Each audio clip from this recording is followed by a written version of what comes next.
Okay, let's take a look now at our diary. Some of the stories we'll be covering, and as you heard in the news there, starting with the Commission of Inquiry into allegations of state capture, and that's today. Expected to hear evidence from EOH Holdings CEO Stephen Van Coller.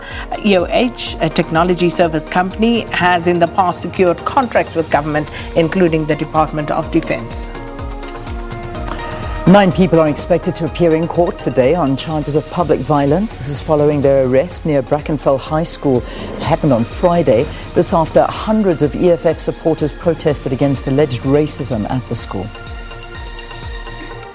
And just a recap on those numbers, COVID numbers, according to the Health Ministry's latest statistics, the cumulative number of confirmed COVID-19 cases in South Africa since the start of the pandemic now stands at 767,679. Total number of deaths is at 20,903. 710,099 people have since recovered, which means the total number of active cases to date is at 36,677.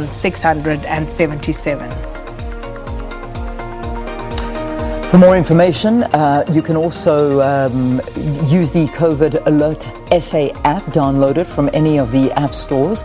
Then also there's the 24-hour hotline, 0800 029 999, a WhatsApp number. All of this is, these are government means to get your information, 0600 123 456.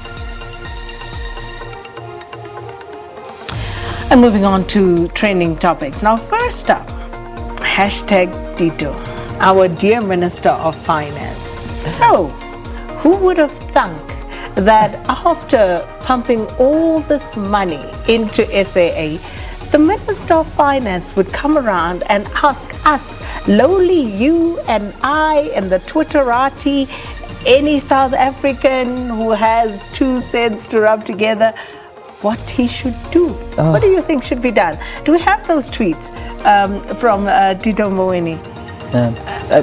Oh gosh, anyway. Oh, man. So let me try and find them about quickly 8 while you hours ago. speak. Yeah. 8 hours ago, we saw Minister Mboweni put out a tweet saying, okay, what should we do on SAA? That was the first question.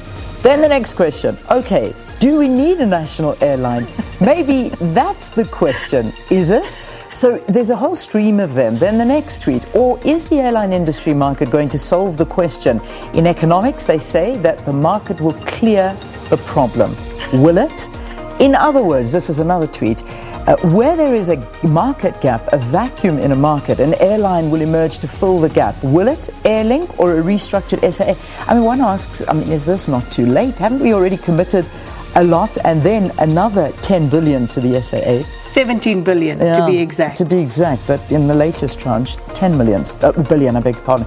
He goes on, 2 more tweets. I do not know how to explain this anymore. Let me try. Economic agents, investors, businesses, consumers, buyers and sellers of goods, farmers, the market, etc. need policy certainty. Fundamental. I invest because I will harvest in X years in the forward market. Confidence. Then the final tweet goes on to say, if this is not heard, I give up. On my grave, here is a man who tried and failed to explain market economics. May his soul rest in eternal peace. So this is what the minister was doing last night. And there have been so many responses to this, and people saying, I think the funniest one that I got, or that I saw, was basically saying, and this was from Kaushik Karan saying, what should we do with SAA? Have a Black Friday sale. That was what he went on to say. It's just frightening what the responses have been to that. So yeah, give us your views. Let us know what you think as well. I'm still trying to digest it all. But whilst I do that, let's move on to the next one. Hashtag Pravin. So this would be Minister Pravin Gordhan. Now, few things going on here, Leanne. Minister Pravin Gordhan, this is according to The Independent, basically contracted a private forensic company to find out who leaked some information about the appointment of his chief of staff. Yeah. And there is apparently a 250,000 Rand reward that would now be paid for this piece of work. The chief of staff has been under a cloud ever since she got to office. This is Nthabiseng Boroto. Nthabiseng Boroto. Okay, yeah. And firstly, the allegation is that she's not qualified for the job. Yeah. Secondly, she has apparently now turned the office into her own little fiefdom, employing friends and family. And so the allegations go on.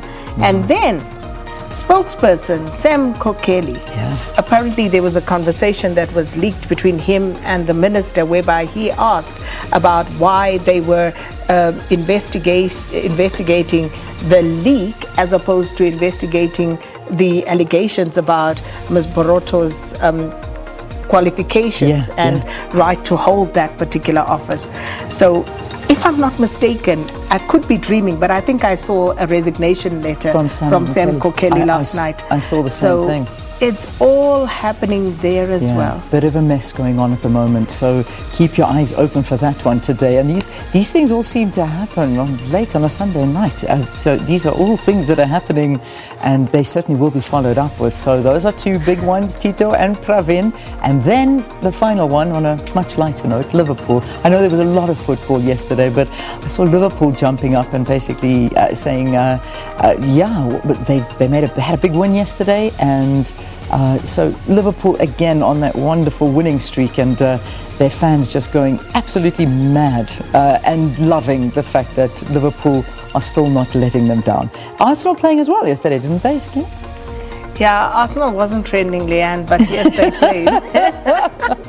Just checking. I was just checking. Couldn't find them, so I was just wondering what happened there. We drew to Leeds, Okay. Well, what can I say? But you see, the thing about Liverpool is we were hoping with their regular back four out that they would start to shake and crumble and hopefully fall. Not happening. No, they're still strong. Not still yet. Playing the game strong. Anyway, those are your trending topics.